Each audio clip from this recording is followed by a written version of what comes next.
Payg'ambarimiz alayhissalom sahoba ikromlarga tildan ehtiyot bo'lishlikni aytdilar.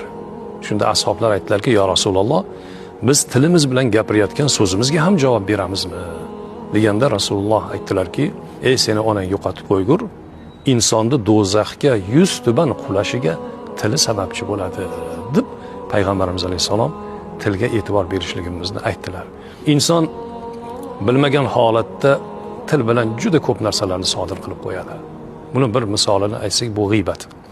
G'iybat bu eng yomon amallardan, gunoh kabiralardan ekanligiga barcha ulamolarimiz ittifoq qilishgan. Alloh taolo g'iybatni Qur'oni Karimda "Ayuhibbu ahadukum ay ya'kula lahma akhihi mayta" deydi.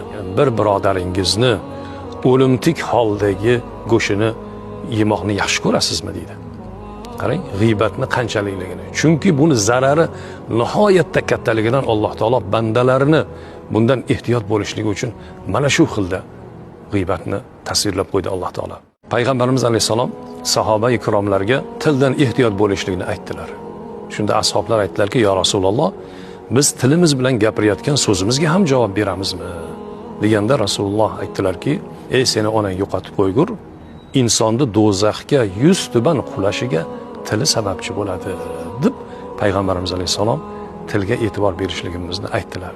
Inson bilmagan holatda til bilan juda ko'p narsalarni sodir qilib qo'yadi.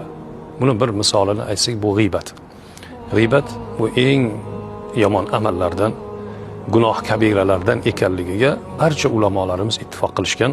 Alloh taolo g'iybatni Qur'oni Karimda "Ayuhibbu ahadukum ay ya'kula lahma akhihi mayta" deydi. Bir birodaringizni o'limtik holdagi go'shini yemoqni yaxshi ko'rasizmi deydi. Qarang, g'iybatni qanchalikligini. Chunki buni zarari nihoyatda kattaligidan Alloh taolo bandalarini bundan ehtiyot bo'lishligi uchun mana shu xilda g'iybatni tasvirlab qo'ydi Alloh taolo.